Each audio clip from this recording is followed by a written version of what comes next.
The siren screamed, slicing through the humid New Orleans night.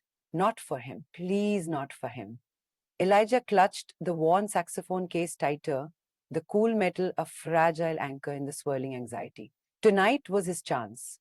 The Blue Moon Jazz Club, a legendary haunt whispered about in hushed tones, was holding auditions. It was everything he'd ever worked for. He hurried past, the flickering neon sign, the promise of music momentarily eclipsing. Inside, the air thrummed with a low, expectant energy. Musicians milled about, their instruments gleaming under the dim, smoky light. He recognized a few faces from local gigs, a trumpet player with a cocky grin, a bass player with eyes that seemed to see right through you. Elijah felt a familiar knot tighten in his stomach. He found a seat in a dimly lit corner, his heart pounding against his ribs, the weight of generations pressed down on him. His grandfather, a sharecropper who dreamed of playing the blues on Beale Street, his father, a factory worker who sacrificed his own musical ambitions to provide for his family. Elijah was their hope, the culmination of their silenced melodies. The audition room was a stark contrast to the vibrant club.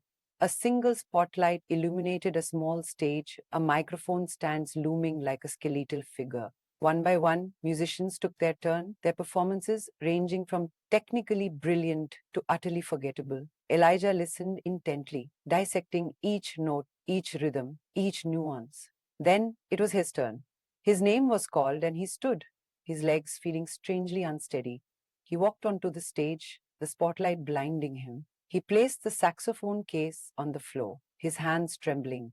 He opened the case and lifted the instrument, its brass surface reflecting the harsh light. It was his grandfather's saxophone, passed down through generations, a tangible link to his heritage, a constant reminder of the struggles and triumphs of his ancestors. He took a deep breath, trying to calm his racing heart. He closed his eyes and thought of his grandmother, her voice humming spirituals in the Louisiana sun. He thought of his father, his hands calloused but gentle, teaching him his first chords on the piano. He thought of the countless hours he'd spent practicing, pouring his soul into every note. He opened his eyes, his gaze fixed on the faces in the darkened room. He saw the club owner, a stern-looking woman with piercing eyes.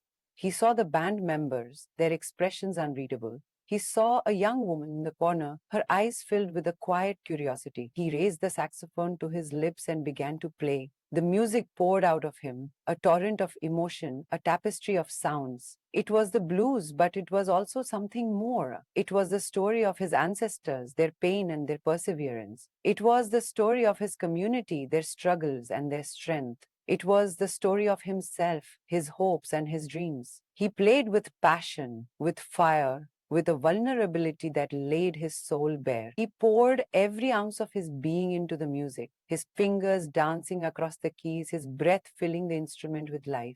He forgot about the audition, forgot about the pressure, forgot about the fear. He was simply a vessel, channeling the music that flowed through him. The room was silent as he played, the only sound the mournful wail of the saxophone. He could feel the energy in the room shift, the air growing thick with emotion. He could see the faces in the audience, their expressions changing from indifference to captivation. He finished the piece, the last note hanging in the air like a prayer. He lowered the saxophone, his body shaking, his heart pounding. He stood there, bathed in the spotlight, waiting for judgment. The silence seemed to stretch on forever.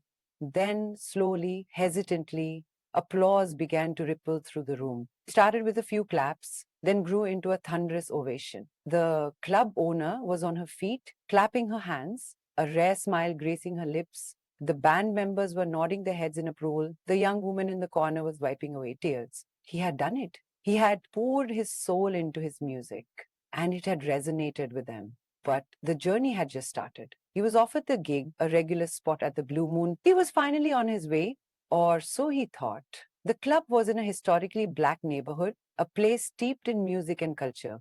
But the neighborhood was changing, gentrification creeping in like a slow, insidious disease. New businesses were opening, catering to a different clientele, pushing out the old. He noticed it first in the faces of the patrons. Fewer and fewer people from the neighborhood were coming to the club. They couldn't afford the inflated drink prices, the pretentious atmosphere. The club was becoming something else, something alien. He talked to the owner, tried to explain his concerns. She listened, but her eyes were cold, her words carefully measured. She needed to keep the club afloat, she said. She had to cater to the new demographics. He felt a familiar frustration building inside him. It was the same frustration his grandfather had felt, the same frustration his father had felt, the feeling of being pushed aside, of being marginalized, of being erased. He started to change his music, incorporating elements of the old blues, the music of his ancestors, into his sets. He played songs about struggle, about resilience, about identity. He wanted to remind people of what this neighborhood was, what it stood for. Some people loved it, they recognized the music, felt the connection to their roots. Others didn't understand. They wanted the smooth jazz, the background music, the soundtrack to their cocktails. The owner warned him. She told him to stick to the script, to play what the people wanted to hear. He refused. He couldn't compromise his music, his integrity. The tension grew, the air thick with unspoken words. He knew what was coming. He could see it in the owner's eyes, in the way she avoided him. One night, after a particularly powerful set, she called him into her office. She told him she was letting him go.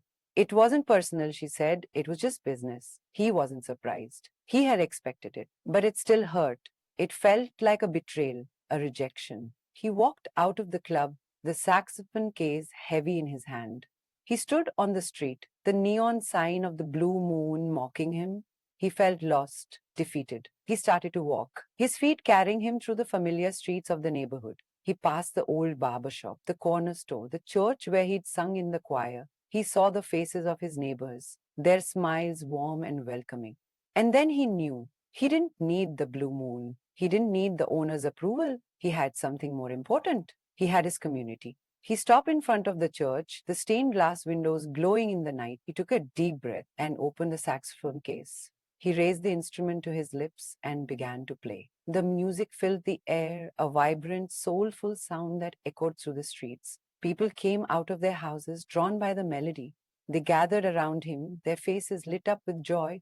He played for hours, his music telling the story of his community, their struggles, their triumphs, their hopes, and their dreams. He played until his fingers were sore, his breath ragged. When he finally stopped, the crowd erupted in applause. They cheered, they sang, they danced. They were alive, they were vibrant, they were connected. He knew then that he had found his purpose. He wasn't just a musician, he was a storyteller, a historian, a voice for his community.